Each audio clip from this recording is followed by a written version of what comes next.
చరిత్రలో మొట్టమొదటిసారిగా 97% పింఛన్లు ఇప్పటికే మీ అందరికీ అందజేసిన 197 మందికి. అంటే ఒకే రోజు ఉదయం ప్రారంభించి సాయంత్రానికి అర్హులందరికీ ఇంటి దగ్గరనే ₹1 తీసుకోకుండా ఎవ్వరికి ఇబ్బంది లేకుండా పింఛన్లు ఇచ్చిన ఏకైక ప్రభుత్వం ఈ ప్రభుత్వాన్ని మీ అందరికీ విజ్ఞప్తి చేస్తున్నా. దీంట్లో కూడా మీరు ఒకసారి గుర్తుపెట్టుకోవాల్సింది, నేను కూడా నేరుగా వచ్చి మీకు పింఛన్ ఇస్తున్నానంటే మంత్రులు గాని, ఎమ్మెల్యేలు గాని, కలెక్టర్లు గాని, అధికార యంత్రాంగం గాని బాధ్యతగా ఉండాలి, జవాబుదారీతనం ఉండాలి, మీకు ఎక్కడికక్కడ అందుబాటులో ఉండాలి అనే ఉద్దేశంతోనే ఈ కార్యక్రమానికి నేను శ్రీకారం చుట్టాను. అదే మరి ఇంకొక పక్కన మీరు చూస్తే ఈ పింఛన్ అనేది ఎప్పుడూ లేని విధంగా ఇస్తున్నాం. నందమూరి తారక రామారావు గారు మొట్టమొదటిసారి ప్రారంభించారు.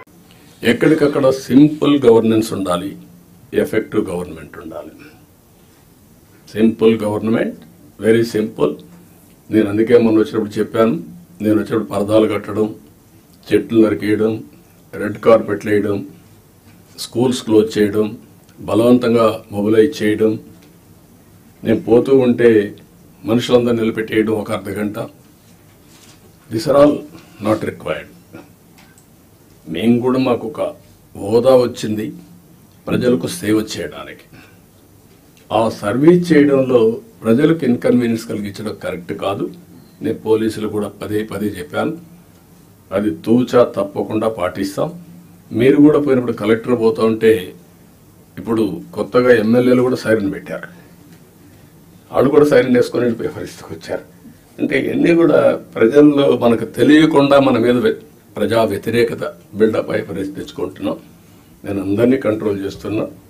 అడ్మినిస్ట్రేషన్ టోటల్గా ఒక సర్వీస్ మూడ్లో పోవాలి తప్ప ఒక అధికారాన్ని చలాయించే మూడ్లో పోవడం మాత్రం కరెక్ట్ కాదని మీ అందరికి కోరుతున్నా. రెండవది ఏంటంటే, కన్జ్యూమర్ అనేవాడు అవసరమైంది ఇక్కడ మన దగ్గరకు వచ్చి సచివాలయంలో బుక్ చేసుకుంటారు. డిసిగ్నేట్ 1 పర్సన్ సచివాలయంలో బుక్ చేసుకుంటే డబ్బులు కూడా కడతారు. ఎంత డబ్బులు కట్టాలనో ట్రాన్స్పోర్టేషన్ కూడా చార్ట్ ఉంటుంది, కంప్యూటర్ తయారు చేస్తున్నాం, అందులో క్లియర్ గా ఉంటుంది ఎన్ని కిలోమీటర్లు ఎంత అని. దాని ప్రకారం క్లియర్ గా రీచ్కి అయ్యే కొద్దికి వాళ్ళ ఇంటికి పోవడానికి ఏ పాయింట్కి పోవాలనో బుక్ చేసుకుంటే నేరుగా అక్కడికి వెళ్తుంది. ముందే డబ్బులు కడతాడు, తర్వాత ఆయన రీచ్ అయిందని చెప్తేనే మనం డబ్బులు రిలీజ్ చేస్తాం. Number 2, all lorries uberization. Principle is very clear. ఈరోజు మీరు చూస్తున్నారు, ఇక్కడ ఆటోలు ఉన్నాయి, రైల్వే స్టేషన్లో ట్రైన్ వచ్చింది, వరుసగా ఆటోలు వస్తూ ఉంటాయి, ట్యాక్సీలు వస్తాయి. ఫస్ట్ కమ్ ఫస్ట్ సర్వ్, ఎక్కడికి పోవాలనో అకార్డింగ్ టు డిస్టెన్స్ రేట్లన్నీ డిసైడ్ అయిపోతాయి, పే చేస్తారు, వెళ్ళిపోతున్నారు. Same I want to bring those who are interested lorries. I'm requesting them. Harassment లేకుండా విన్ విన్ సిచ్యువేషన్ ఉండాలి.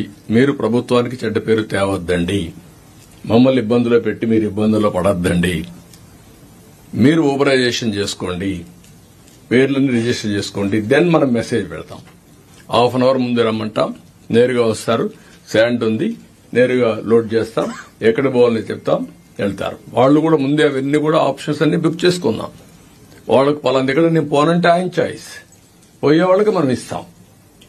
ఏది కూడా స్టాండర్డైజేషన్ చేస్తాం. రేట్లన్నీ స్టాండర్డైజేషన్ ప్రకారం ఎవరైతే విల్లింగ్ ఉంటారో అవన్నీ ట్రాన్స్పరెంట్ గా పెట్టేస్తాం. ఇవన్నీ బుక్ చేసిన తర్వాత, ఒకటి ఊబరైజేషన్ ఆఫ్ ట్రాన్స్పోర్ట్. అవసరమైతే ఆ వ్యక్తి రావాలంటే పలానా రోజు మీకు దొరుకుతుందంటే వచ్చి ఆయన వెహికల్ అయినా పోవచ్చు, లేకుంటే లారీలో కూర్చొని ఇంటికి తీసుకుపోవచ్చు. We don't have any objection. Check చేసుకోమనండి. ఎక్కడైతే బిగినింగ్ పాయింట్ ఉందో, ఒక లారీ తీసుకున్నాడు 10 tons, నేను వస్తానంటాడు రండి, బస్ లారీలోకి వెళ్ళిపోతాడు, లేదంటే ఆయన ఓన్ వెహికల్ ఉంటే వెళ్తాడు.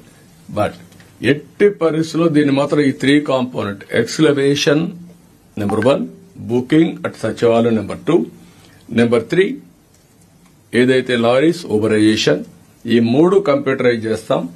Will keep before you. You have to act very firmly. Nobody should touch. ఇది ఏదైతే పేదవాళ్లకు ఉపయోగపడి మనం ఇప్పుడు రోటీ, కపడా, మకాన్ అంటాం, ఆహారం, దుస్తులు, ఇల్లు, ఇది ఇంటికి కావాల్సిన ఇసుక. అది కాకుండా it is the right of the common man. Nature లో వచ్చిన ఇసుకని కొంతమంది ఇష్టానుసారంగా చేయడం చాలా దుర్మార్గం. పోయిన గవర్నమెంట్ చాలా జరిగాయి, దానిపైన కూడా ఇప్పటికే ఎన్క్వైరీ జరుగుతున్నాయి. కడాన సుప్రీంకోర్టు చెప్పినా భయపడలేని పరిస్థితికి వచ్చాం. ఇమ్యూనిటీ దానికి కూడా సుప్రీంకోర్టును కూడా మభ్యపెట్టడానికి తప్పుడు సర్టిఫికెట్లు ఇచ్చారు. ఒక విషయం మీరు గుర్తుపెట్టుకోవాలి, టెక్నాలజీ ద్వారా ఇన్వెస్టిగేషన్ చేస్తే అన్ని దొరుకుతారు, ఎవడు తప్పించుకోవాలండి. అందుకే చెప్తాను, శాండ్ విషయంలో కూడా నో కాంప్రమైజ్. చాలా ఇర్రెగ్యులారిటీస్ వచ్చాయి. ఇప్పటికే అక్కడ కన్సర్న్ ఆఫీసర్ పైన యాక్షన్ తీసుకోమన్నాం. ఇప్పుడు నేను ఆర్డర్ చేస్తున్నా, సిబిసిఐడి ఎంక్వైరీ చేస్తాం. మొత్తం కేసునంతా ఎవరెవరు తప్పు చేశారో వాళ్ళందరినీ పనిష్ చేస్తాం. ఆ విషయంలో నో క్వశ్చన్ ఆఫ్ కాంప్రమైజ్. ఇక్కడ నేను మిమ్మల్ని కోరేది, మీరు ఎక్కడా రాజీ పడకుండా దీన్ని ట్రాన్స్పరెంట్ గా ఎస్టాబ్లిష్ చేయడానికి చేయమని మిమ్మల్ని కోరుతున్నా. దీనికి మనం వర్కౌట్ చేయాల్సిన అవసరం ఉంది.